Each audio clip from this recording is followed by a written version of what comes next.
Bueno, buenas tardes a todos. Un gusto tenerlos en este curso. Desgraciadamente faltan más de la mitad de los inscriptos que eh, se asistan, pidan asistir acá, pero empezamos, ya que son y 10, por respeto a los que ya están puntuales. Mi nombre es Jorge Haddad y tengo el gusto de iniciar este ciclo junto con la doctora Analía Magno, que es plurifuncional, pluriprofesional, porque fue en ciencias económicas y en derecho, o sea, tenés las dos vertientes. Y por ahora estás en la función pública. Después te van a llevar de algún lado seguro, por la capacidad que tiene una excelente docente, un gusto compartir con ella. Nosotros vamos a dar la introducción a lo que es el régimen tributario, los impuestos. Yo les voy a dar esa parte y la otra parte de la doctora Analía Magno será precisamente las facultades que que tienen los diversos organismos para cobrar los impuestos. Acá estamos hablando de la AFIP, ARBA y AGIP, los tres organismos. Ella va a dar indicación, le va a entregar un PowerPoint y todo el resto. En cambio, yo voy a ir por el tercer piso para verlo desde arriba, como es el tema de impuestos. Porque parto de la base, como me tocó a mí, que cuando di la materia de impuestos no era un especialista en impuestos ni mucho menos, y encima me bocharon. Así que por esa bronca que me bocharon, fue una de las dos materias que me bocharon, en la carrera me especialicé en impuestos. Fue de bronca nada más. Pero bueno, esa es otra historia. Cuando actuamos mirando lo que ocurre en un país determinado, en un momento determinado, vamos a tener la primera reacción del el político. Y el político en el sentido lógico expuesto.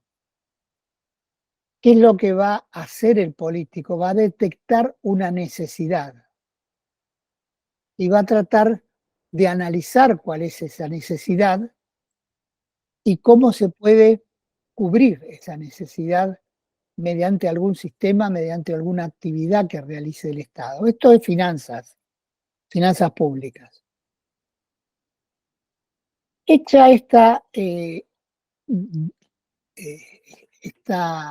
este descubrimiento, llamémosle por parte del político, va a acudir al economista para decirle qué es lo que hacemos y cómo lo hacemos y qué efecto tiene.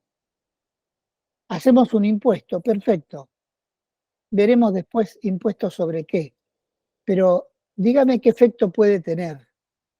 Bueno, si yo aplico retenciones a la importación de autos, si no hay fabricación argentina, con lo cual la estoy protegiendo, me va a quedar sin autos, porque estoy colocando, o van a ser carísimos los autos. ¿Por qué? Por simplemente tener un impuesto. Si yo quiero que, eh, como fue en un momento en Alemania y es todavía en muchos países europeos, fomentar la procreación, que es lo que hago, deducciones para, en mayor medida, para aquellos que están en pareja, llamémosle con hijos. Y una deducción a un hijo, otra deducción muy importante al segundo hijo o al tercer hijo. Son efectos que teóricamente el economista me va a decir cuál es la implicancia que tengo. Así yo, político, decido cuál es el impuesto que voy a crear.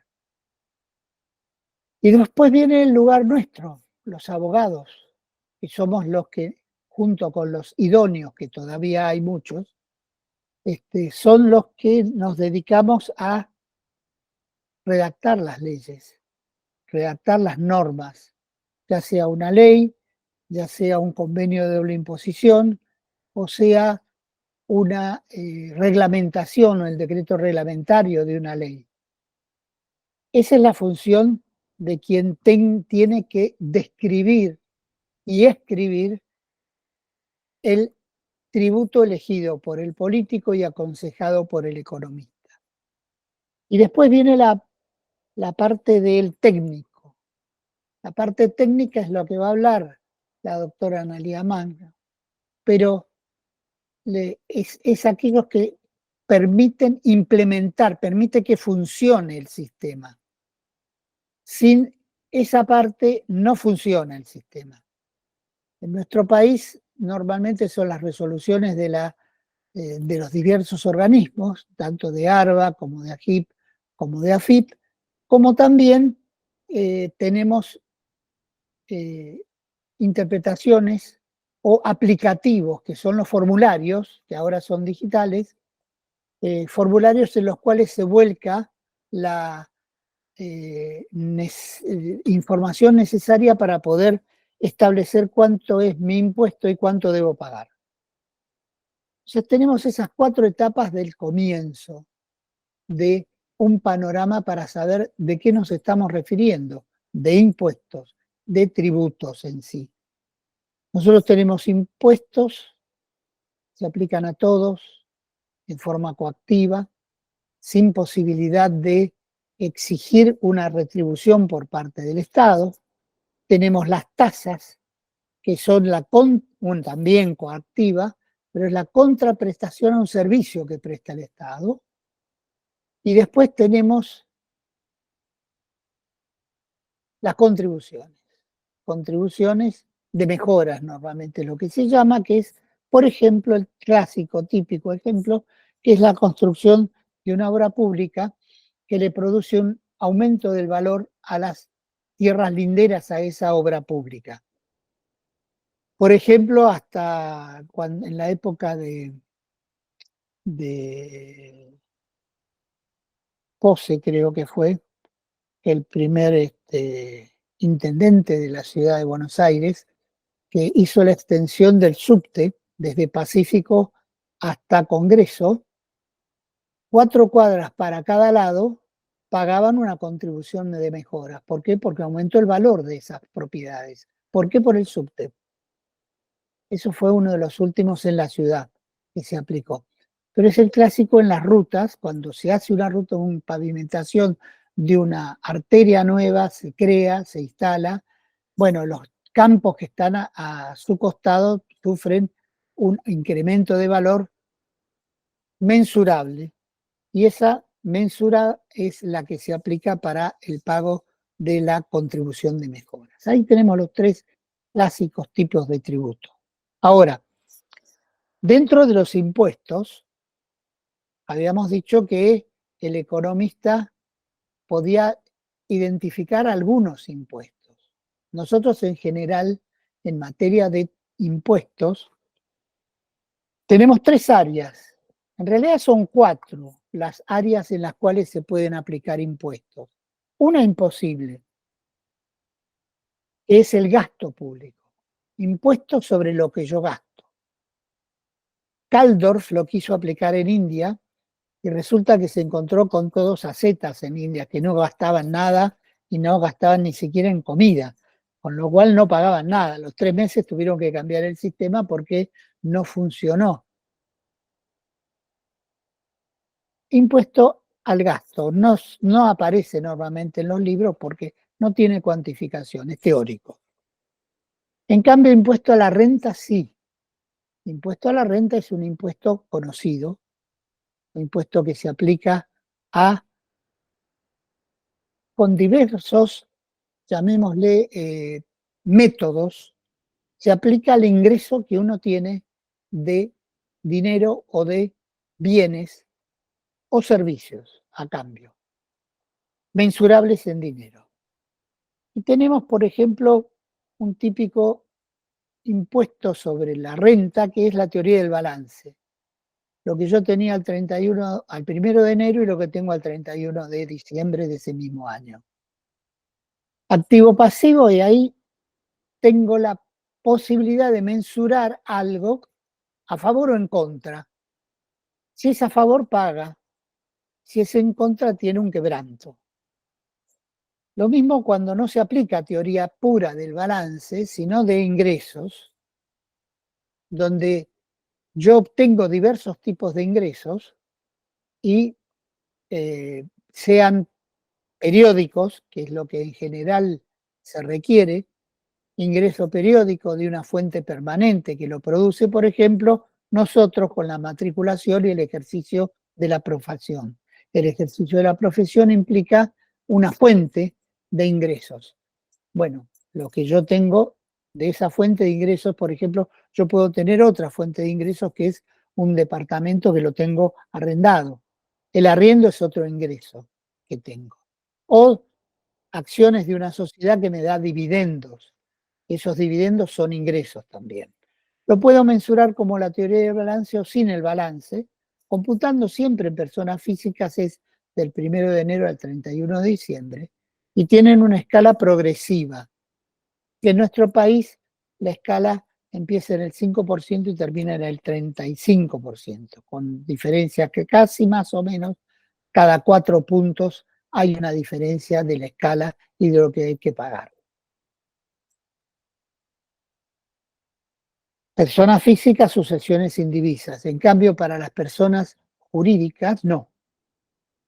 Las personas ideales o jurídicas, cualquiera sea que tengan que pagar impuestos, tienen una tasa fija, que no es progresiva, sino que es proporcional.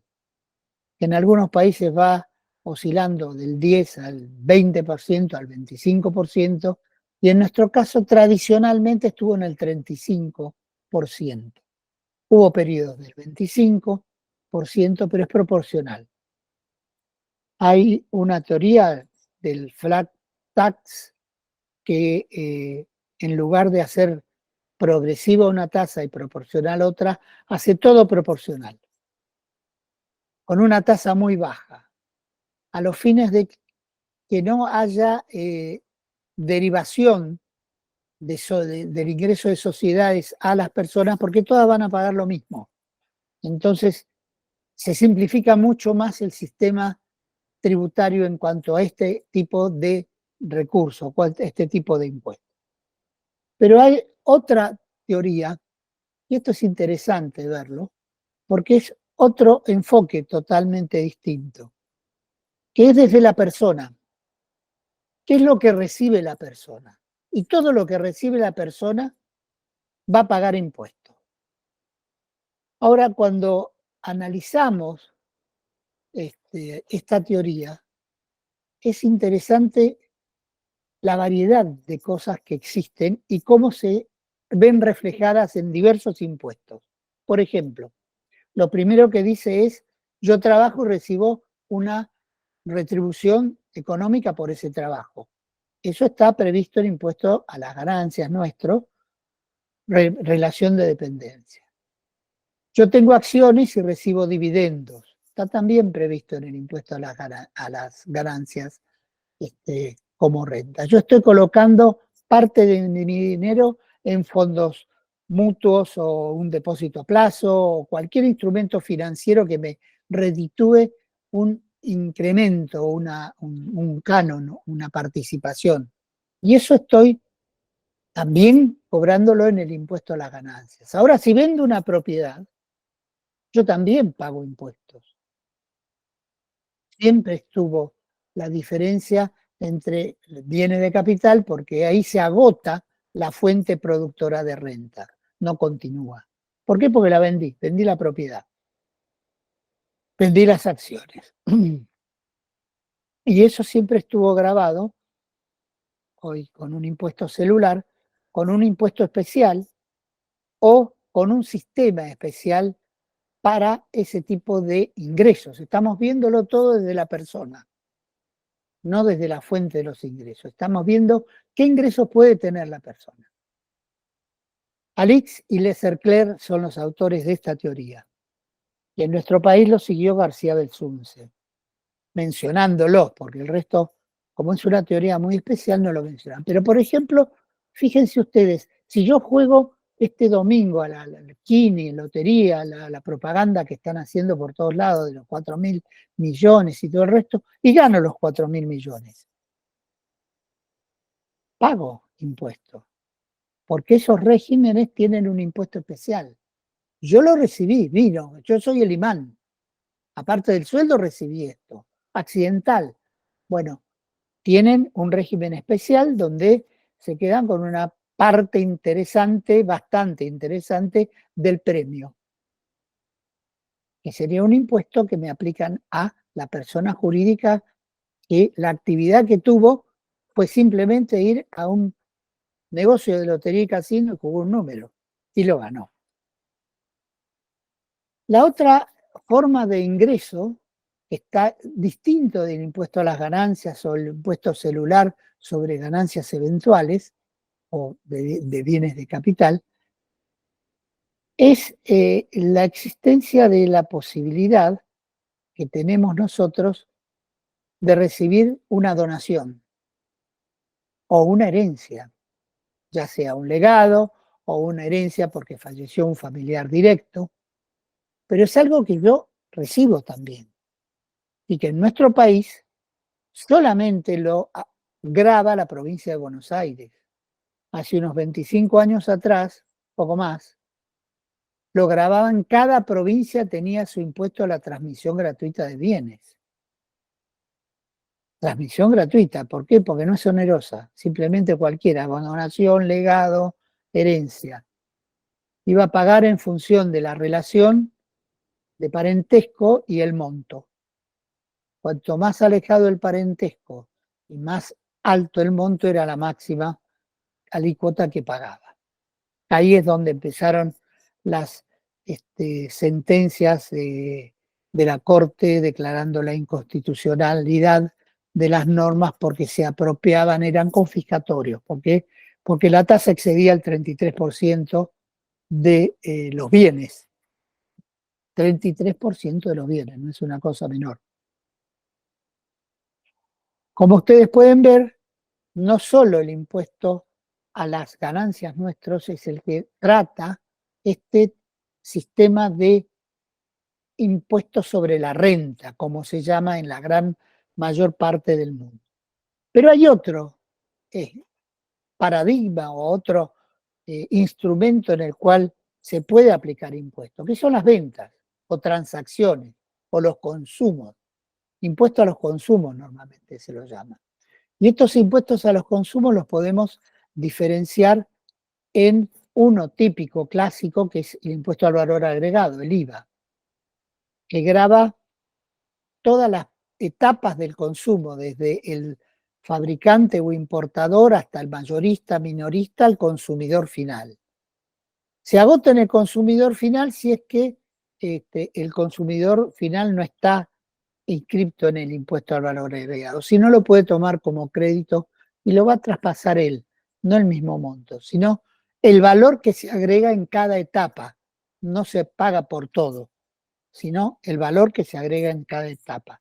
Es bastante más justo que los tradicionales impuestos sobre las ventas, que eran impuestos que existieron en nuestro país hasta la reforma del año 73, que se eliminó el impuesto a las ventas, que era al consumo mayorista, era un solo impuesto en una etapa. Vuelvo, tenemos la etapa del fabricante o importador, el mayorista, minorista y consumidor final. Bueno, acá era el impuesto recaía en las operaciones que hacía el mayorista. Con lo cual, con un solo sujeto, que es el mayorista, lo podían controlar más fácil que todas las etapas, se grababa con una tasa interesante en cuanto al monto, el porcentaje. Ese impuesto no lo tenemos más nosotros, pero tenemos otro impuesto que dice que es muy dañino para la economía, que es el impuesto sobre los ingresos brutos. El impuesto sobre los ingresos brutos lo tenemos en cada provincia y se aplica con escalas variables a cada una de las etapas. Mayorista o importador o fabricante van a pagar, por ejemplo, el 3% de las ventas. El mayorista va a pagar el 4% de las ventas. El minorista va a pagar el 6% de las ventas. Con lo cual, si sumamos todo sobre el mismo precio que se va acumulando, es un multiplicador innecesario de todo lo que es la actividad económica y que percute directamente sobre todo lo que es las etapas sobre el total del monto, no es sobre una parte, es sobre el total del monto. Y eso es contraproducente para de acuerdo a los estudios económicos, pero es muy redituable en función de los ingresos que tienen en los fiscos, en especial los fiscos provinciales. Tengamos en cuenta que el mayor ingreso propio que tienen las provincias normalmente es el impuesto al valor, impuesto sobre los ingresos brutos. Después le siguen otro tipo de impuestos que vamos a ver, pero el mayor, el número uno en todas las provincias es ese, por la actividad económica y porque incide en todas las etapas. Lo de las etapas es importante que lo tengan presente ustedes para entender cómo funciona. Y por último, podemos mencionar un impuesto que en Argentina nunca lo tuvimos, todos los otros los hemos tenido todos, completamente todos, que es el impuesto sobre la última venta, que es el famoso tax que van a Estados Unidos, a algunos estados, Florida, Nueva York, y lo van a tener en la factura el tax, última venta. El tax como última venta no se aplicó en Argentina, se intentó, pero partimos de la base que tenemos un 50% de economía no real, no blanca, llamémosle así, casi un 50% de economía en negro, con lo cual la última venta se transforma en un trofeo para todos aquellos que no pagan impuestos y no quieren pagar impuestos. Entonces eso se evitó en nuestra historia tributaria y nunca se aplicó este impuesto que en otros países, que aún más conciencia tributaria, funcionan perfectamente como último impuesto al consumo, al consumo. Y el otro apartado que tenemos nosotros, que es importante también tenerlo en cuenta, es el impuesto sobre el patrimonio. Y acá nosotros somos el ejemplo de todos los tipos de impuestos que tuvimos. ¿Por qué? Porque en general se establecen impuestos para el patrimonio especiales, o ya identificables por área. Por ejemplo, tanto la Ciudad de Buenos Aires, la provincia de Buenos Aires, tienen impuestos sobre los inmuebles, una expresión del patrimonio. Impuestos sobre los automotores, la patente de automotores, otra expresión de los automotores, del patrimonio. Impuestos sobre los veleros, de la misma forma como tienen una patente los automotores, tienen una patente equivalente los veleros o cualquier otro similar. Y los aviones, aviones más pequeños, grandes, lo que quieran, tienen también un tributo especial. Ya estamos teniendo entonces cuatro tipos de impuestos especiales al patrimonio. Pero también tenemos y hemos tenido impuestos generales al patrimonio. Un impuesto actual sobre bienes personales es un impuesto general sobre el patrimonio. Abarca todo lo que tengo, todo mi patrimonio. Positivo. O sea, no estoy haciendo activo menos pasivo. Estoy haciendo activo. Tengo 24 propiedades y 35 hipotecas sobre las propiedades. Me computa las 24 propiedades. Este impuesto típico, impuesto general, que tendría que tener una tasa, una alícuota muy limitada, muy baja, muy pequeña. En cambio, ha tenido en los últimos tiempos respecto a lo que es patrimonio una alícuota que absorbe gran parte de la renta que genera esos patrimonios y termina amputando parte del patrimonio que no es el sentido que tiene un tributo. Un tributo es obtener sobre lo que queda fuera de lo que produce o genera ese ingreso. Acá sería el arrendamiento de propiedades. Yo no puedo estar gráficamente sacándole por año medio baño a una propiedad, porque eso es lo que ocurre si tenemos una tasa del 4% sobre el patrimonio. Sería un disparate. Pero bueno, hemos tenido eso. El impuesto a la riqueza, por ejemplo, es uno de los casos típicos, impuestos generales sobre el patrimonio, donde no tenía límite eso realmente, siendo tasa máxima. Fíjense ustedes que para bienes en el país tenía una tasa de 1,75, para bienes en el exterior una tasa del 2,25, aplicado 3 años, 4 por 3, 12% del patrimonio. Me sacó el baño, parte del living y la cocina. O sea, graficándolo para darse cuenta la dimensión de lo que estamos hablando. Por eso tanta gente que se fue a vivir afuera se dio de baja acá para no pagar esto. Pero aparte hemos tenido un impuesto que solo era sobre los activos, nada más. Muy similar a lo que hoy es el impuesto sobre los bienes personales, que tiene algunas deducciones, tiene algunas limitaciones en cuanto al valor, pero desgraciadamente en otros periodos tuvimos un impuesto que tenía solo, gravaba en general a los activos. Este es un panorama general de cuáles son los tributos a nivel nacional, provincial. Después están las tasas municipales, que es en función de una actividad que me presta o debería prestarme cada municipio. Las provincias también obtienen ingresos por vía de tasas por servicios que prestan. Es interesante para ustedes tener idea de cómo funciona esto y qué es lo que tiene cada provincia y cómo obtienen los recursos. Esos recursos son obtenidos en función de los gastos que tenemos, que tiene el Estado.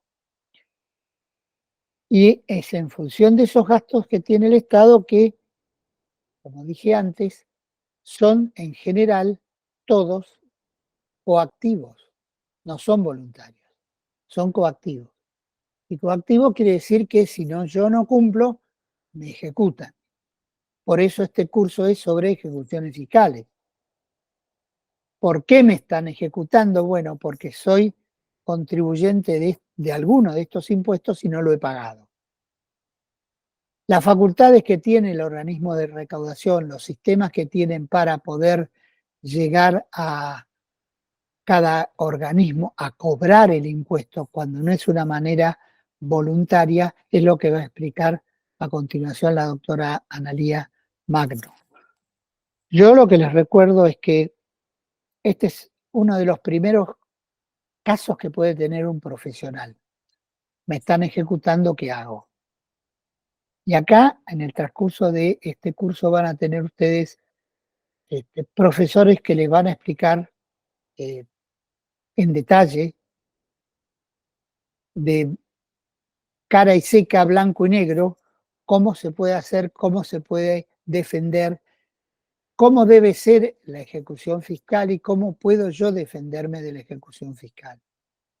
Es importante esto para que ustedes tengan un conocimiento y un manejo de una situación que por ahora está suspendida, pero cuando termine la moratoria y el blanqueo van a empezar a surgir ejecuciones fiscales en cantidades enormes, en las tres jurisdicciones. Así que yo, siendo 40, Analía, te dejo la posta. Muchísimas gracias por todo. Esto se los voy a mandar yo en unos días. En el transcurso no pude hacer el PowerPoint sobre esto, pero se los voy a enviar como recordatorio. En cambio, lo que explique la doctora Analía se lo va a dar, se los van a enviar por vía del colegio. Muchísimas gracias a todos, bienvenidos y me retiro. Analía, la posta. Bueno, buenas tardes. Primero, bueno, agradezco a Jorge haberme invitado a participar en esta primera clase. Y bueno, ahora yo les voy a ir pasando un PowerPoint que después, como les dijimos, se los vamos a compartir para que tengan, digamos, algún material al cual puedan recurrir cuando tengan alguna duda. Esta, al ser una clase introductoria, no es específicamente de ejecuciones fiscales, sino de contarles un poco lo que tiene que ver con las facultades tributarias de los fiscos que vamos a analizar, que es AFIP, AGIP y ARBA. Bueno, espérenme un segundito.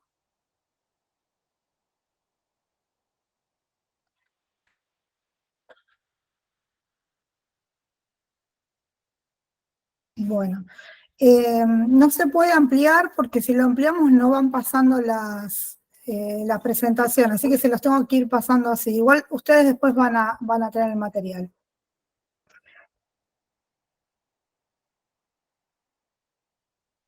Bueno, esperen que voy a ir pasando.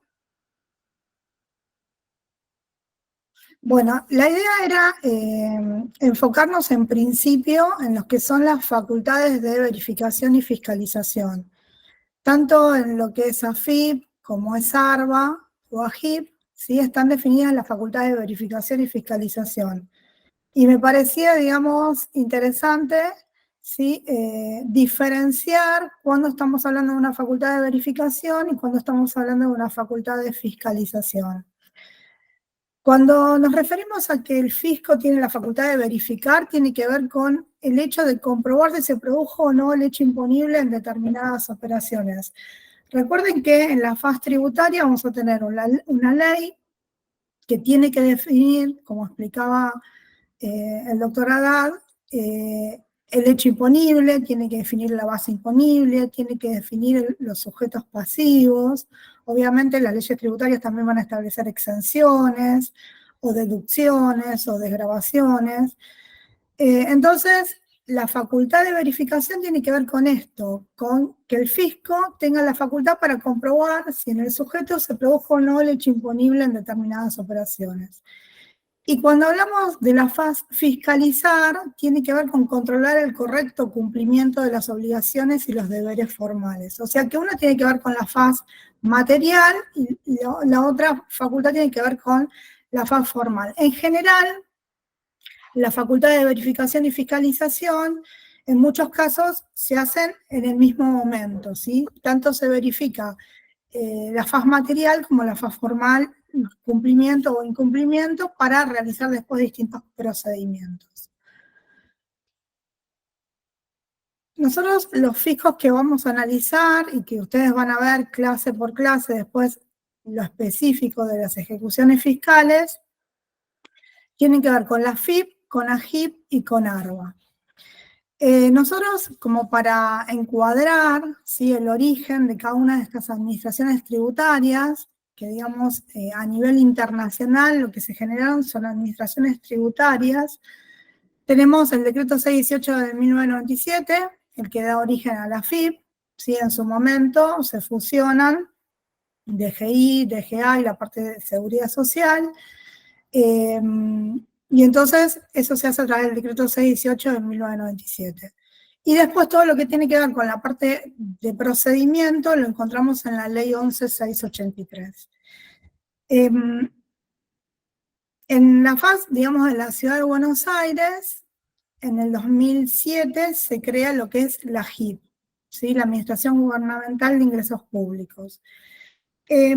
Nosotros acá lo que tenemos es que la AGIP, ¿sí?, es una entidad autárquica en el orden administrativo y financiero y está bajo la órbita de lo que sería el Ministerio de Hacienda de la Ciudad de Buenos Aires.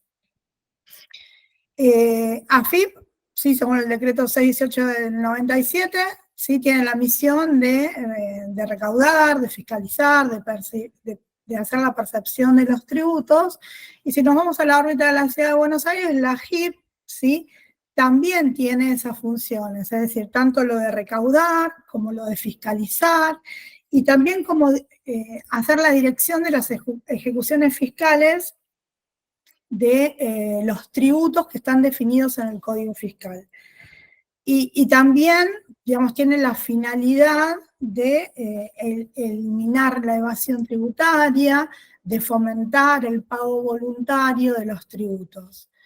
Entonces, en el 2007 se creó la AGIP. Y lo mismo pasó en Provincia de Buenos Aires en el 2007, a través de la ley 13766, se crea lo que es ARBA. También ARBA es una entidad que es autárquica, que también está o tiene su relación con el Ministerio de, digamos, de Hacienda de la Provincia de Buenos Aires, y también persigue las mismas finalidades: la recaudación, tender al cumplimiento voluntario de las obligaciones, fiscalizar.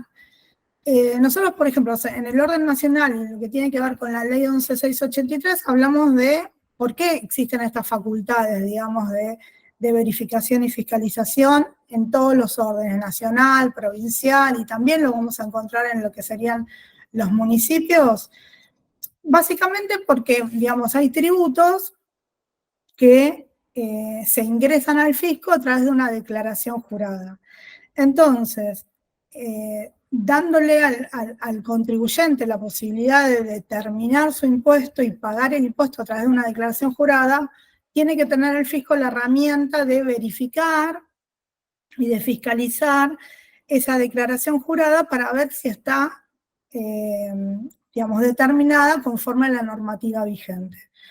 Tanto AFIP, AGIP como ARBA tienen la facultad de dictar normas, es decir, su marco van a ser, en el orden nacional, las leyes de impuestos nacionales, si vamos a lo que tiene que ver con la ley 11683, y lo que es Provincia de Buenos Aires y Ciudad Autónoma, todos los impuestos que están en el Código Fiscal, ¿sí? Y ahí también en el Código Fiscal vamos a tener todo lo que es la norma de procedimiento, ¿sí? Como también definido en los impuestos, por eso son códigos. En el orden nacional, no, por un lado tenemos la ley de procedimiento y por otro lado tenemos las leyes de los impuestos respectivos. Entonces, por eso es necesario que los fiscos tengan facultades amplias para poder cumplir esta función, ¿sí? Básicamente, a veces lo que son las fiscalizaciones puntuales, ¿sí? Se hacen a determinados contribuyentes en función de lo que determina las líneas estratégicas de cada uno de los fiscos. Obviamente no se puede inspeccionar a todos los contribuyentes, pero sí esas inspecciones puntuales que se realizan también generan percepción de riesgo, ¿sí? De poder ser fiscalizados a aquellos que no lo están siendo en este momento. Por ejemplo, si nos centramos en lo que tiene que ver con la AFIP, ¿sí? Hay un artículo, que es el artículo 35 de la ley 11683, en la cual dispone que la AFIP tiene amplios poderes para en cualquier momento, inclusive en periodos en curso, o sea que puede ejercer estas facultades, tanto en periodos vencidos como en periodos en cursos, ¿sí? A través de sus funcionarios o sus empleados, para verificar y fiscalizar que los contribuyentes hayan cumplido con las obligaciones que determinan las leyes impositivas, los reglamentos, las resoluciones generales, instrucciones administrativas o cualquier norma de carácter general, para fiscalizar a cualquier presunto responsable. Es decir, pueden fiscalizar a un contribuyente, a un responsable o a un tercero, ¿sí? Recordemos que el contribuyente tiene que ver con el sujeto en el cual se verifica el hecho imponible, ¿sí? Y es el responsable del pago.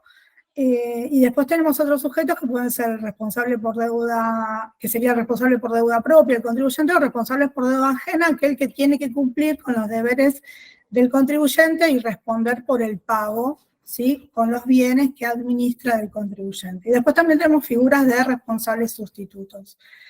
Pero es decir, la finalidad tiene que ver con esto, con controlar el cumplimiento material y con controlar el cumplimiento formal de las obligaciones que tienen los contribuyentes, los responsables y también cualquier tercero que tenga relación o que se vincule con el hecho imponible. Entonces, en este artículo 35 tenemos definidas estas facultades, ¿sí? Entonces, por eso encontramos la facultad, por ejemplo, de citar al firmante de la declaración jurada o a terceros para contestar o informar verbalmente o por escrito todo lo que tenga que ver o resulte conveniente o relacionado con el hecho imponible del cual se trata. Exigir que esos responsables o terceros presenten documentación que se vincule con el hecho imponible, inspeccionar libros, documentos, anotaciones, ¿sí? Papeles de esos responsables o terceros. Todo esto vinculado, ¿sí? Con un determinado impuesto, con un determinado periodo fiscal. Y también, bueno, no sé, es recordar en este punto que con la modificación del 2017, con la ley 27430, se estableció expresamente que cuando se deba verificar o fiscalizar la situación de los contribuyentes, ¿sí? Se tiene que librar una orden de intervención que especifique, ¿sí? Obviamente, cuál es el impuesto, cuál es el periodo fiscal, que se determine quiénes son los funcionarios inspectores que van a estar a cargo, ¿sí? de ese procedimiento, que si se tiene que ampliar una orden de intervención, tiene que haber otra orden de intervención y eso tiene que estar debidamente notificado en el domicilio fiscal del contribuyente. Por eso después en la clase siguiente también van a ver todo el tema de domicilio fiscal, que cuando se termine una fiscalización también tiene que haber una orden de cierre, que se notifique fehacientemente al contribuyente. Entonces, bueno, esto es importante para que el contribuyente o el responsable sepa el alcance que va a tener esa verificación y esa fiscalización, que después puede derivar, obviamente, en un procedimiento de determinación de oficio, en activar vías recursivas y que en definitiva después quede una deuda líquida y exigible que va a ser objeto de un título ejecutivo. Entonces, bueno, todo este procedimiento se tiene que respetar. Después también, este artículo 35 establece que los funcionarios de la AFIP pueden requerir el auxilio de la fuerza pública cuando tropiecen en algún inconveniente en el ejercicio de su función. También la posibilidad de solicitar orden de allanamiento cuando necesiten ingresar a un domicilio donde presuntamente puede haber, no sé, algún tipo de evasión fiscal y cuando obviamente no permita el acceso el contribuyente o el responsable. Después también la posibilidad de establecer clausura preventiva, eso también está establecido específicamente cuáles son los extremos a través de los cuales un funcionario con el carácter de juez administrativo va a poder hacer una clausura preventiva y también autorizar lo que sería un agente fiscalizador encubierto cuando quiera también activar lo que sería el procedimiento de clausura, ¿sí? Haciéndose pasar por un comprador de bienes o servicios, un agente fiscalizador, y también cuando se dan los extremos que establece la norma y las instrucciones internas que tiene la AFIP. Entonces, todo esto nosotros lo encontramos en este artículo 35 de la Ley 11.683. En especial con respecto a ejecuciones y embargos, obviamente esto ustedes lo van a ampliar en las clases siguientes, esto lo encontramos en el artículo 92 de la Ley 11.683, ¿sí? Que establece expresamente, ¿sí? Cuáles van a ser las situaciones, ¿sí? En las cuales la AFIP, ¿sí? Podrá ir por la vía de ejecución fiscal para iniciar este cobro judicial de los tributos, ¿sí? De los pagos a cuentas, anticipos, actualizaciones, ¿sí? Y cualquier, digamos, otra carga cuya aplicación, fiscalización o percepción esté a cargo de la AFIP. Entonces ahí obviamente está todo el procedimiento que ustedes van a analizar en las próximas clases, y que simplemente ahí yo le puse la primera parte de este artículo 92. Y también, ¿sí?, junto con el inicio del juicio de ejecución fiscal, la AFIP está facultada para trabar lo que serían medidas precautorias para salvaguardar el crédito fiscal, ¿no? Y por otro lado también, respecto a la ley 11.683, les quise acá dejar consignado que existe la posibilidad de un embargo preventivo también que puede realizar la AFIP.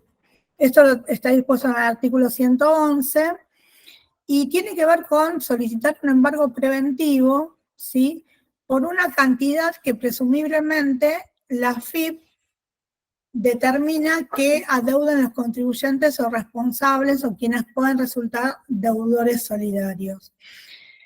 Esto puede ser que, digamos, venga de la mano, no sé, con un procedimiento de verificación y fiscalización, y que consideren que es necesario salvaguardar el crédito tributario a través de este embargo preventivo. Lo que está dispuesto es que este embargo preventivo va a caducar dentro de los 300 días hábiles, ¿sí?, de trabada la medida, cuando no se inicie el correspondiente juicio de ejecución fiscal. Entonces, bueno, esto les quería contar con respecto a lo que es la ley 11.683. Hasta acá, ¿vamos bien?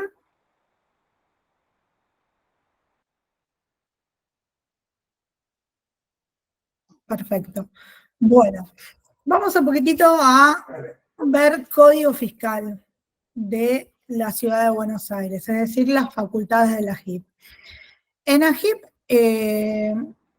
recuerden que tenemos la ley de creación de la AGIP, ¿sí?, con la ley 2607, que tenemos un código fiscal que regula todo lo que tiene que ver con los tributos, cuya recaudación, percepción, determinación está a cargo de la AGIP.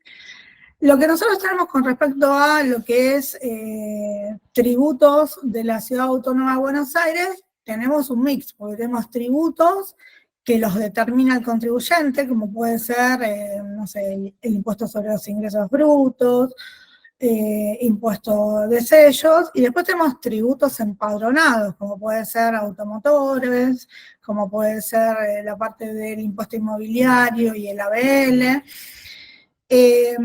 Entonces, digamos, es más amplio el espectro, porque como que estamos teniendo tributos que serían como provinciales y algunos tributos que son, como sería el ABL municipal. Entonces, tenemos un espectro un poquitito más amplio.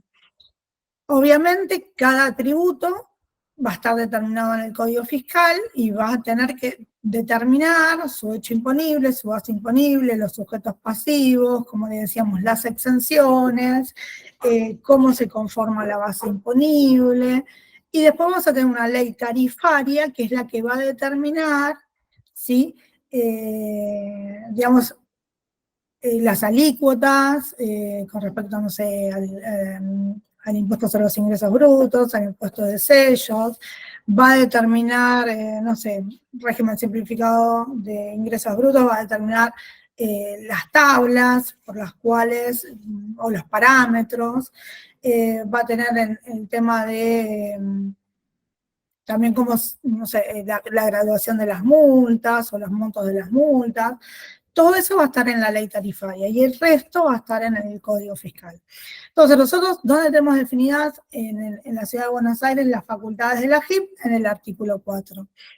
La verdad es que, en general, códigos fiscales de las jurisdicciones del país, en muchos casos, son fiel reflejo de la ley 11.683 con sus variantes, ¿sí? O mínimamente va a estar lo que define el artículo 35 de la ley 11.683.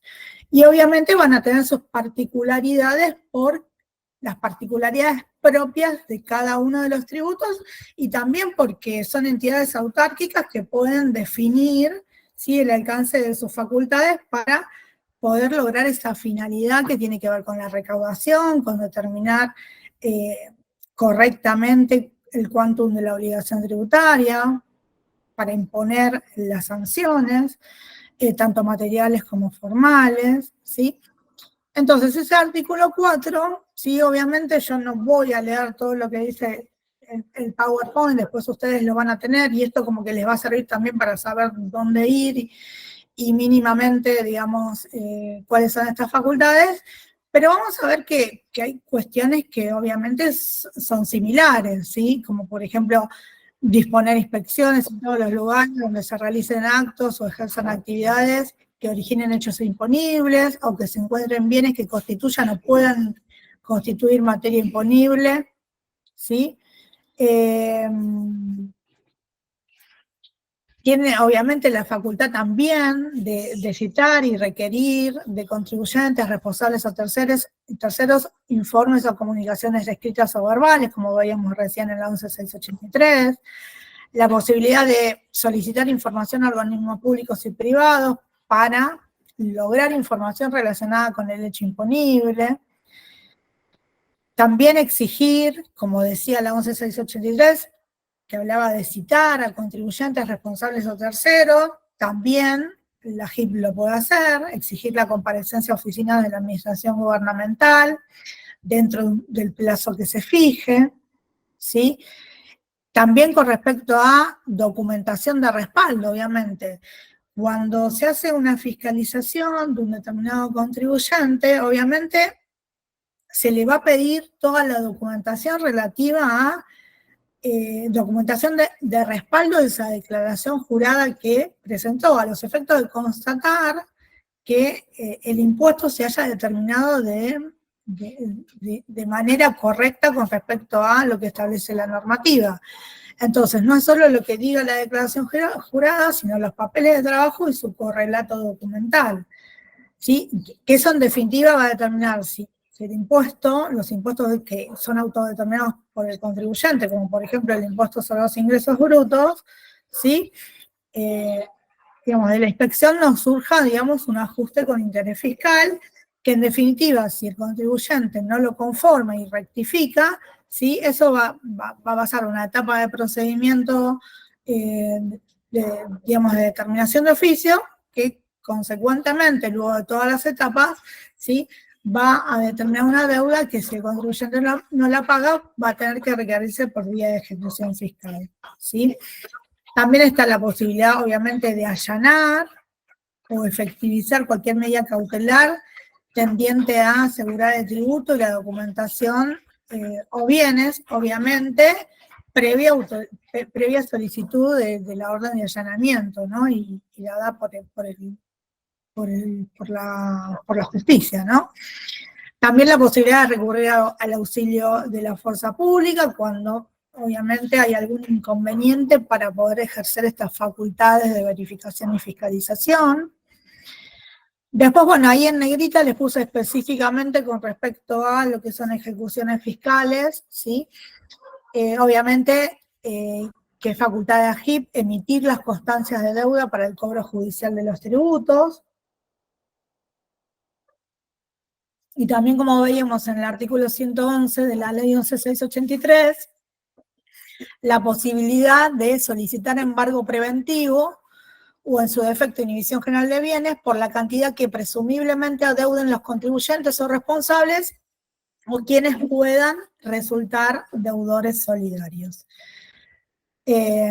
Obviamente también dentro de las facultades de la JIP, como también las tiene AFIP, pero AFIP las tiene definidas en el decreto 618 del 97, estas administraciones tributarias tienen la facultad de dictar normas generales de carácter obligatorio, ¿sí?, para responsables y terceros, en todo lo que tenga que ver con materias que autorice, que las leyes autoricen específicamente a AGIP a reglamentar. Entonces, también, digamos, AGIP puede reglamentar cualquier situación que tenga que ver con lo que está definido en el Código Fiscal, ¿sí? Por ejemplo, no sé, un ejemplo, régimen simplificado del impuesto sobre los ingresos brutos, ¿sí? Hubo un cambio en el Código Fiscal, ¿sí? Y obviamente tuvo que salir la resolución general dictada por el Administrador General de Ingresos Públicos reglamentando este cambio que hubo en el régimen simplificado, ¿sí? Y así con cada una de las situaciones que necesiten una reglamentación para resultar operativas.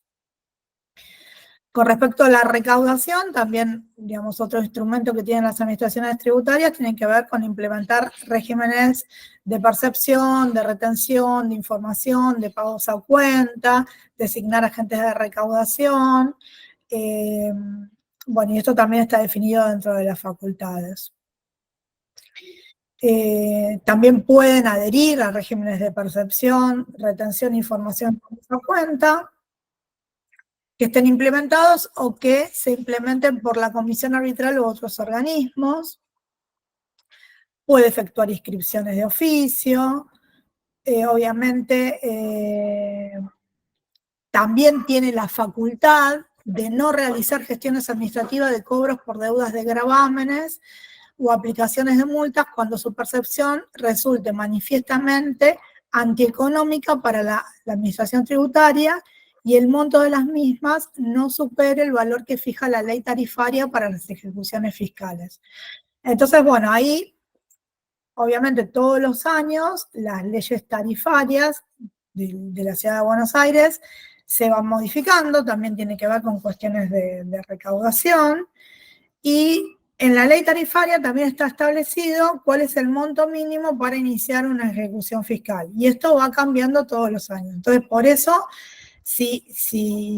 digamos, si no supera el valor que fija la ley tarifaria para ejecuciones fiscales, no se va a realizar la gestión de cobro, ¿sí?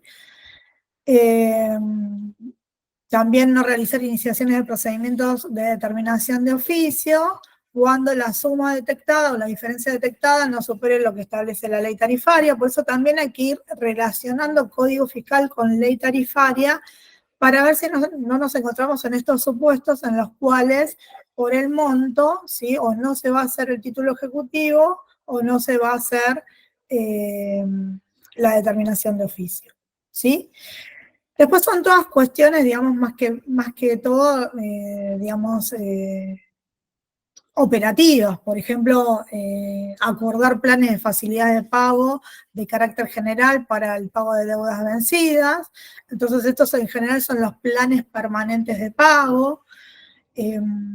Todo el tema, como decíamos, de reglamentación. También es facultad de la JIP denunciar ante el fuero penal todos los delitos que están tipificados por el régimen penal tributario. ¿Sí? Cuando, obviamente, el administrador entienda que se ha ejecutado la conducta punible definida en el régimen penal tributario, tanto en lo que tiene que ver con las circunstancias de hechos como con el elemento subjetivo. Entonces, esto lo tenemos definido en el artículo 4. Y como veíamos también el tema de clausuras también está regulado en la JIP, como está regulado en la 11683, también está la figura del agente fedatario. También como hay otros tributos, como yo le decía, por ejemplo, anuncios publicitarios, aquel anuncio publicitario, ¿sí? Que obviamente no haya cumplimentado las obligaciones referidas con el pago respecto al anuncio publicitario, la JIP tiene la posibilidad de tapar o aplicar una faja, ¿sí? Con la leyenda de que no está conforme a la reglamentación, y otras cuestiones, digamos, operativas, ¿sí? Por ejemplo, la utilización de plataformas digitales que permitan la interacción con los contribuyentes o con los responsables. Todo esto de que nosotros lo vemos en las páginas web de las administraciones tributarias, ¿sí? Esto de facilitar, ¿sí? El cumplimiento de las obligaciones tributarias a través de lo que son aplicativos. Bueno, todo esto está dispuesto también en el Código Fiscal. implementar declaraciones simplificadas del impuesto sobre los ingresos brutos, también todo lo que tiene que ver con la utilización del formato digital de lo que son boletas de tributos empadronados, y por último, obviamente, realizar toda acción necesaria para cumplir con las funciones que están encomendadas por el código. Entonces, todo esto nosotros lo tenemos definido en el artículo 4, ¿sí? Entonces vemos que acá hay varias cuestiones, ¿sí?, definidas en un solo artículo. Obviamente que después nosotros lo que tenemos, ¿sí?, en el código... A ver, un segundito. Tengo mi perro que está ladrando, discúlpenme. Eso que yo les decía, yo acá simplemente con respecto a HIP les puse el artículo 4. Pero obviamente después con respecto a cada uno de los tributos hay particularidades que tienen que ver con un artículo que dispone obviamente con respecto a qué situaciones se va a realizar título ejecutivo, hay cuestiones relacionadas específicamente con el impuesto de sellos, ¿sí?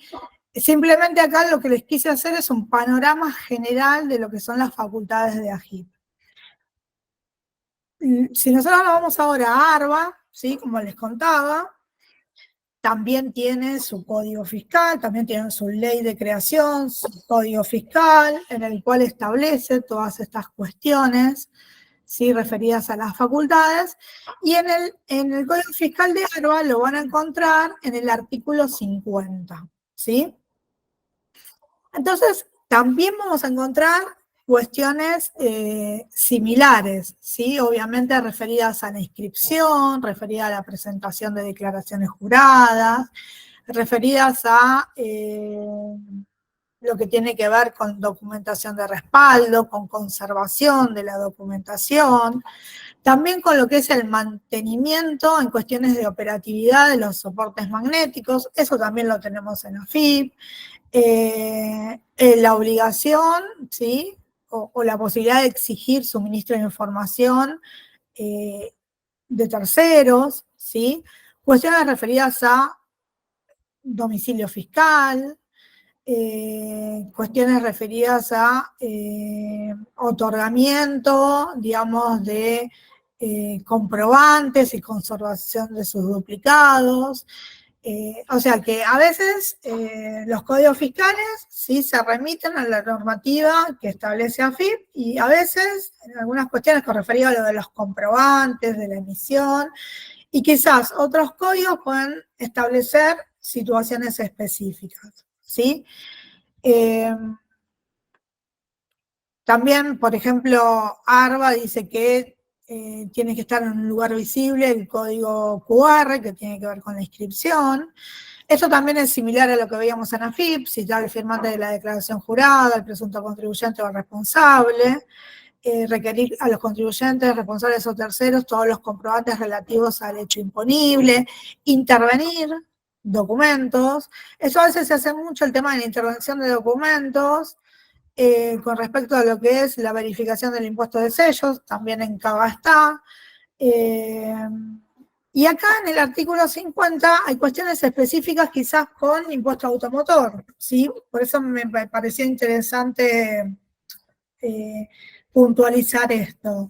Dice, por ejemplo, detener e inspeccionar vehículos automotores con el fin de verificar la situación impositiva de los contribuyentes y los responsables y la documentación respaldatoria de la mercadería transportada, ¿sí? A veces decimos, bueno, ¿por qué nos piden, no sé, el comprobante de la patente en provincia de Buenos Aires? Bueno, porque existe la posibilidad, digamos, de verificar que estén cumpliendo con el pago del tributo.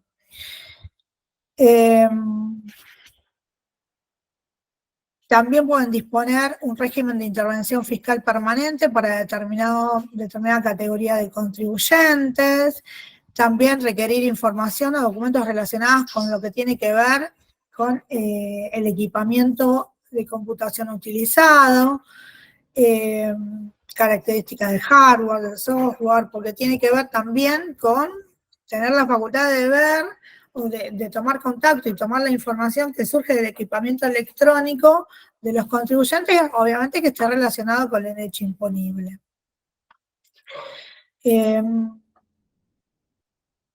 También está la posibilidad de requerir el auxilio de la fuerza pública, ¿sí?, para hacer comparecer a los contribuyentes o cuando sea necesario, digamos, para la finalidad o que tenga que ver con una inspección, también con allanamientos, ¿sí?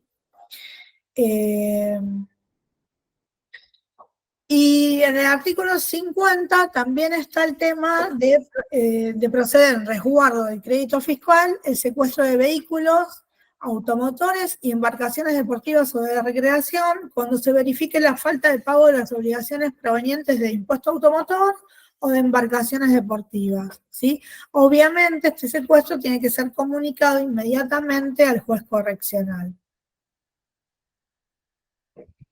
Bueno, yo me olvidé en su momento de comentar que tiene que ver con cuestiones de procedimiento, tanto en AFIP, en AGIP, como en ARBA, cuando se hacen procedimientos de verificación y fiscalización, todo lo actuado tiene que constar, obviamente, en actas, ¿sí?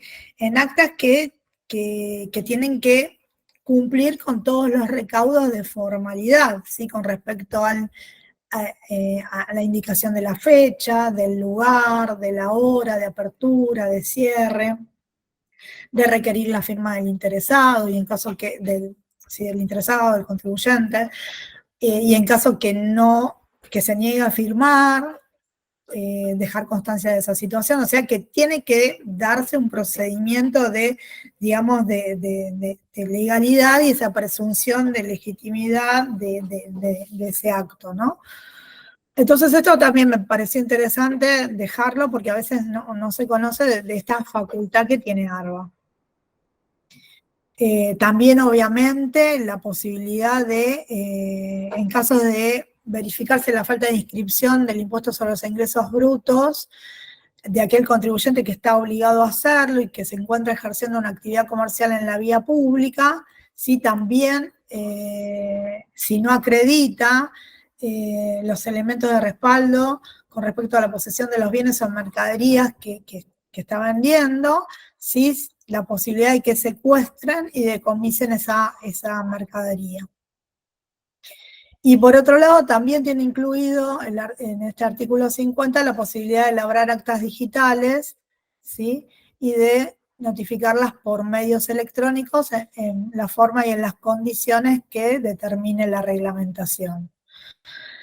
Obviamente pueden utilizar para las acciones de fiscalización y verificación cualquier instrumento tecnológico, sistemas fijos o móviles. Sí, nosotros también conocemos mucho de ARBA que utiliza lo que es la imagen satelital, que tiene que ver mucho, digamos, quizás con, digamos, para detectar construcciones no declaradas. Es decir, cualquier dispositivo, ¿sí?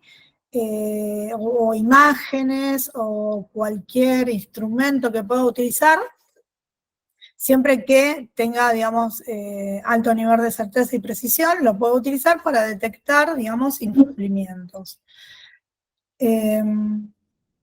Después, con respecto a, también me pareció importante para completar, el tema de ARBA yo les puse algunos artículos, obviamente son más, y ustedes los van a analizar en los próximos encuentros.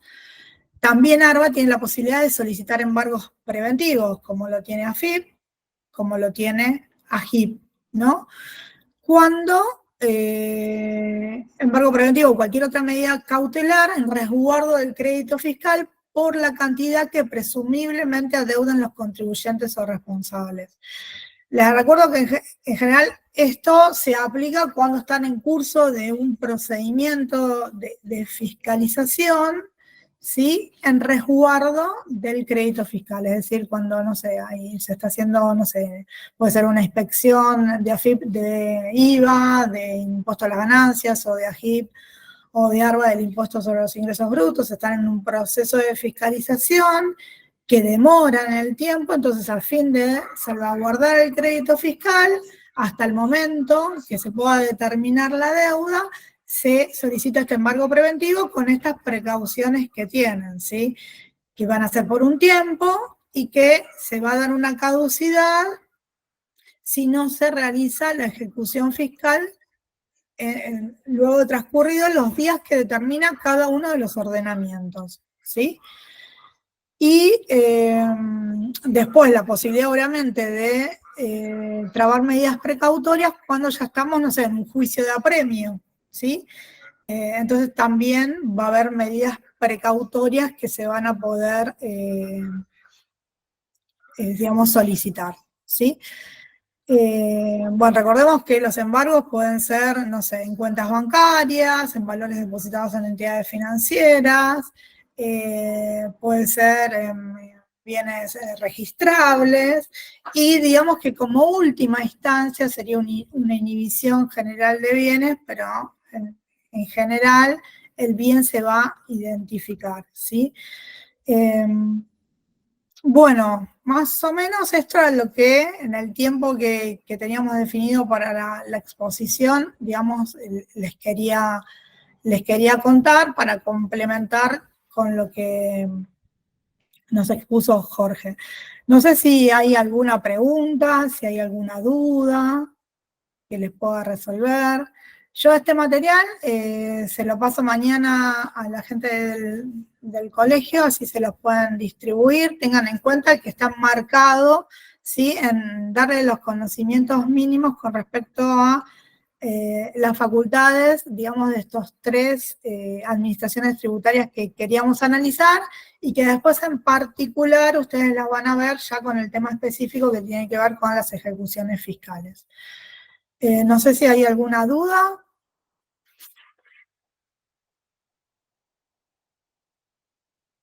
Si alguien quiere hacer algún comentario, no sé cómo nos manejamos. Todo lo que tiene que ver con montos específicos, en lo que es, por una de las preguntas que está ahí en el chat, todo lo que son montos específicos de no ejecuciones están dispuestos en las leyes tarifarias, ¿sí? Tanto en lo que es AGIP como en lo que es, digamos, ARBA. Igual esto, como les decía, lo van a seguir profundizando en cada una de las clases siguientes, porque ustedes tienen el programa, clase por clase van a ver lo que tiene que ver con las ejecuciones fiscales, tanto de AFIP, de AGIP, de ARBA. Entonces ahí se va a profundizar, ¿sí? Para no abrumarlos, obviamente, con todo el tema hoy, y tampoco meterme en temas específicos que van a dar otros profesionales que son especialistas en la materia.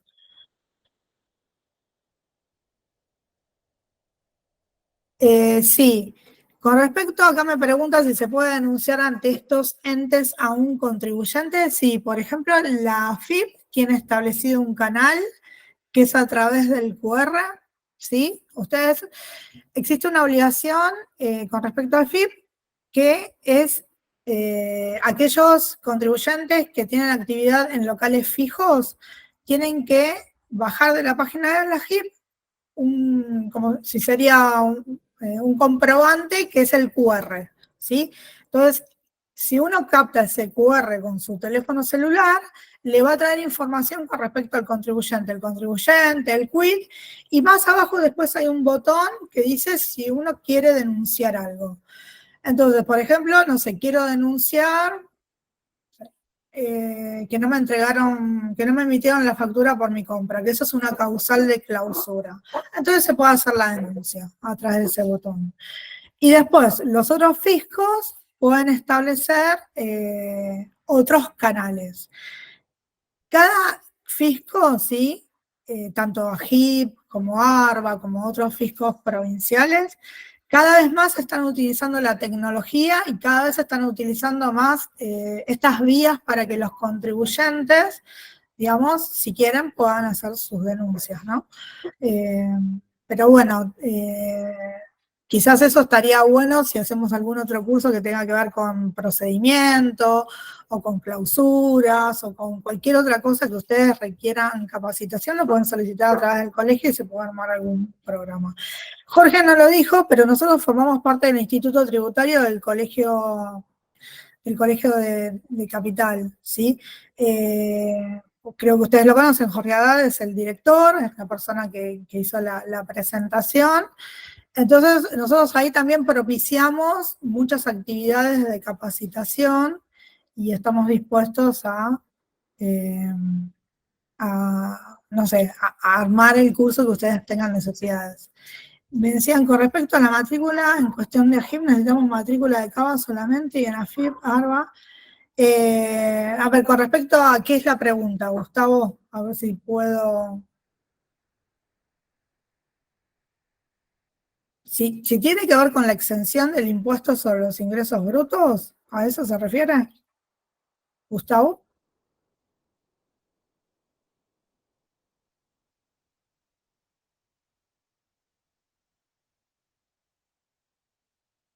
Bueno, necesitaría alguna precisión más para poder dar alguna respuesta.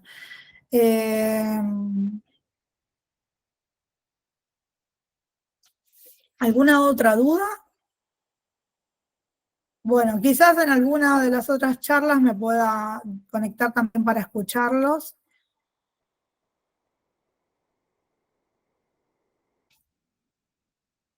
Quisiera saber cuál es la pregunta del tema de la matrícula, porque no entiendo.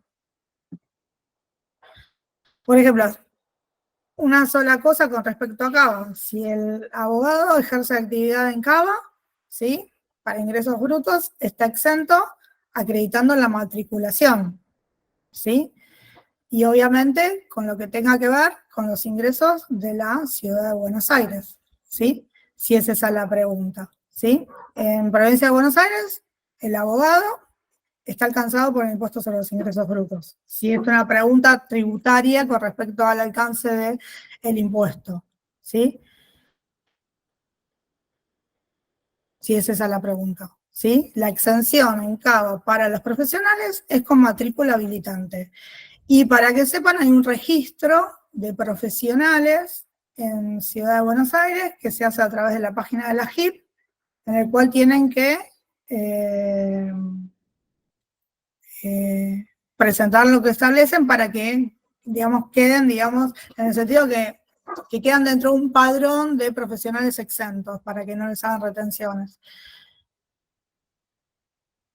Las empresas que no tienen locales físicos no podemos, no tienen obligación de traer el QR, ¿sí? Entonces, lo que deberíamos hacer, si seguimos con el tema de las denuncias, deberíamos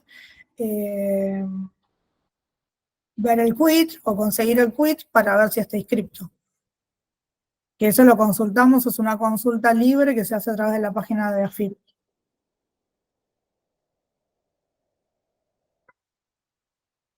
Bueno, no sé si están, creo que ya estamos en tiempo antes que nos corten.